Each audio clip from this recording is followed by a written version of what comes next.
एक जंगल में बहुत सारे जानवर रहते और उस जंगल का राजा एक सफेद शेर था जो जादुई शक्तियों वाला था। उसके पास कई सारी जादुई शक्ति थी जिससे वह अपने जंगल की रक्षा करता। सभी जानवर मजे से जंगल में रहते। उसी जंगल में एक खतरनाक चीता रहता जो हमेशा सफेद शेर को मारकर जंगल का राजा बनने के बारे में सोचा करता। एक दिन उस जंगल में एक डायनासोर आता और वह जंगल के जानवरों को मारकर खाने लगता। सभी जानवर डर जाते और इधर उधर भागने लगते। कुछ जानवर सफेद शेर के पास जाते और लोमड़ी बोली, महाराज, जंगल में एक डायनासोर आया हुआ है और जो जानवरों को मारकर खा रहा है।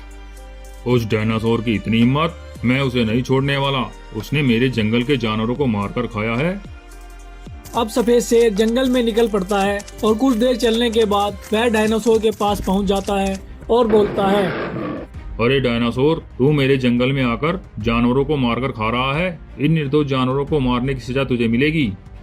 हा, सफेद शेर, तू मुझे क्या मारेगा? तू तो बहुत छोटा है। मेरा शरीर देख, मैं तेरे से कितना बड़ा हूँ। मैं तुझे अपने पैरों के नीचे दबाकर मार दूंगा। हा।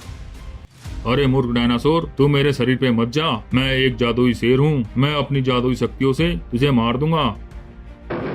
अब डायनासोर सफेद शेर के ऊपर हमला कर देता है। कुछ देर लड़ाई करने के बाद सफेद शेर अपनी जादुई शक्तियों का प्रयोग करता है और डायनासोर को वहीं मार देता है। डायनासोर के मरने के बाद सफेद शेर अपनी गुफा पर वापस जाता है और जंगल में सभी जानवर पहले की तरह हंसी खुशी के साथ रहने लगते। कुछ दिनों के बाद डायनासोर का झुंड जंगल में आता है और जंगल में आतंक मचाने लगता है और बोलता है, अरे हमारा साथी इस जंगल में आया था, वह वापस नहीं आया है। बताओ उसके साथ क्या हुआ है? अब वह खतरनाक चीता डायनासोर के झुंड के पास जाता है और बोलता है, अरे डायनासोर भाई, मैं जानता हूँ तुम्हारे साथी के साथ इस जंगल में क्या हुआ। क्या हुआ चीता, जल्दी बताओ।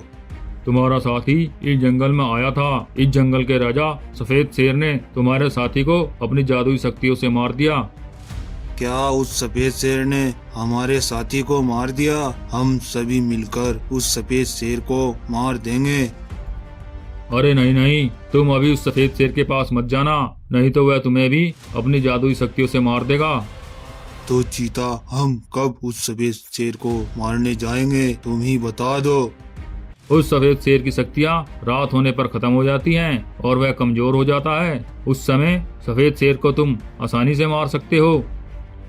ठीक है, हम उस सफेद शेर को आज रात ही मार देंगे और अपने साथी के मौत का बदला लेंगे। हा। सफेद शेर के मरते ही मैं जंगल का राजा बन जाऊंगा। हा। अब सभी डायनासोर रात होने का इंतजार करने लगते हैं। उधर एक बाज सफेद शेर के पास जाता है और बोलता है, महाराज, जंगल में कई सारे डायनासोर आए हुए हैं और उनके साथ वह खतरनाक चीता भी था जो तुम्हें आज रात के अंधेरे में मारने की बात कर रहे थे और चीता जंगल का राजा बनने को कह रहा था। बाज के ऐसा बोलते ही सफेद शेर सारी बातें समझ जाता है क्योंकि वह जानता था कि अंधेरे में उसकी शक्तियाँ काम नहीं करती। सफेद शेर बोलता है, अच्छा, उन सभी ने मुझे मारने का प्लान बनाया है। मैं उन्हें नहीं छोड़ने वाला। अभी अंधेरा होने में काफी समय है और मैं अभी जाकर उन सभी को मार देता हूँ। अब सफेद शेर जंगल की तरफ निकल पड़ता है और कुछ देर चलने के बाद वह चीता और डायनासोर के पास पहुंच जाता है और बोलता है, अरे तुम सभी मेरे इस जंगल में क्या कर रहे हो? और चीता, तुम इनके पास क्या कर रहे हो? अरे सफेद शेर, हम सभी तुझे मारने आए हैं और तुम्हें मारकर अपने सभी साथी की मौत का बदला लेंगे। अच्छा हुआ तुम खुद ही हमारे पास चले आए हो। सफेद शेर, तुम्हारे मरने के बाद मैं इस जंगल का राजा बन जाऊंगा। हा। अब मरने के लिए तैयार हो जाओ। अब डायनासोर और चीता सफेद शेर के ऊपर हमला कर देते हैं। सफेद शेर भी अपनी जादुई शक्तियों का प्रयोग करता है और सभी डायनासोर और चीतों का वहीं मार देता है। जंगल के सभी जानवर बहुत खुश होते हैं और शेर की जय जयकार करने लगते हैं। जय हो महाराज। अगर आपको हमारी ये वीडियो पसंद आई हो तो इस तरह की इंटरेस्टिंग वीडियो देखने के लिए प्लीज चैनल को सब्सक्राइब कीजिए, लाइक कीजिए और कमेंट कीजिए।